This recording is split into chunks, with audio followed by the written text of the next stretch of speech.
Break news చూస్తున్నాం. AP TDP నేత K E Prabhakar గన్తో హల్చల్ చేశారు. రాయదుర్గం పిఎస్ పరిధిలోని మణికొండలో గాల్లోకి కాల్పులకు తెగబడ్డాడు కేఈ ప్రభాకర్. అద్దెకిచ్చినటువంటి ఇల్లు వెంటనే ఖాళీ చేయాలని బెదిరింపులకు దిగాడు. అగ్రిమెంట్ ఉన్నప్పటికీ కూడా కేఈ ప్రభాకర్ గన్నుతో బెదిరించాడు. దీంతో బాధితులు రాయదుర్గం పోలీసులకు కంప్లైంట్ చేశారు. 10 రోజుల క్రితం జరిగినటువంటి ఘటన ఆలస్యంగా వెలుగులోకి వచ్చినటువంటి బ్రేక్ న్యూస్ చూస్తున్నాం. ఇక 1994 శాసనసభ ఎన్నికల్లో డోన్ నియోజకవర్గం నుంచి గెలిచిన కోట్ల విజయభాస్కర్ రెడ్డి 1996 లోక్సభకు పోటీ చేసి గెలవడంతో డోన్ ఎమ్మెల్యేగా రాజీనామా చేశారు. కోట్ల రాజీనామాతో జరిగినటువంటి ఉప ఎన్నికల్లో కేఈ ప్రభాకర్ టీడీపీ తరపున పోటీ చేసి తొలిసారి ఎమ్మెల్యేగా అసెంబ్లీలో అడుగుపెట్టారు. ఆయన 1999 ఎన్నికల్లో కూడా వరుసగా రెండోసారి టీడీపీ తరపున పోటీ చేసి ఎమ్మెల్యేగా గెలిచి 2004లో కాంగ్రెస్ అభ్యర్థి కోట్ల సుజాతమ్మ చేతిలో ఓడిపోయారు కేఈ ప్రభాకర్.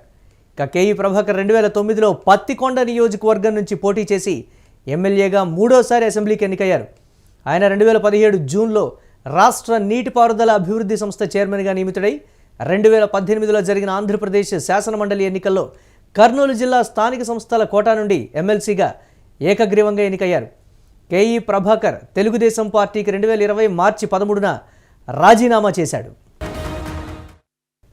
మణికొండలోని తన నివాసంలో అద్దెకుంటున్నటువంటి వ్యక్తుల్ని ఖాళీ చేయించడానికి గన్తో బెదిరించినట్లుగా కూడా ఆరోపణలు ఉన్నాయి. అగ్రిమెంట్ ఉన్నప్పటికీ కూడా కేఈ ప్రభాకర్ గన్తో మమ్మల్ని బెదిరించాడు అనేటువంటి మాట కూడా బాధితులు చెప్తున్నటువంటి పరిస్థితి. ఈ నేపథ్యంలో రాయదుర్గం పిఎస్ పరిధి మణికొండలో కాల్పులకి కేఈ ప్రభాకర్ తెగబడ్డాడనేటువంటి నేపథ్యంలో రాయదుర్గం పిఎస్లో కంప్లైంట్ అయితే నమోదు చేసినటువంటి పరిస్థితి ఉంది. ఎందుకు ఆ విధంగా ప్రవర్తించారు, లేకపోతే నిజంగా కాల్పులు జరిపారా, లేకపోతే బెదిరింపుల వరకే పరిమితమయ్యారనేది కూడా తెలియాల్సి ఉంది.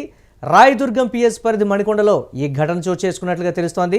అద్దెకి ఇచ్చిన ఇల్లు వెంటనే ఖాళీ చేయాలని బెదిరింపుల నేపథ్యంలో ఆయన ఈ విధంగా కాల్పులకు తెగబడ్డట్లు కూడా తెలుస్తోంది.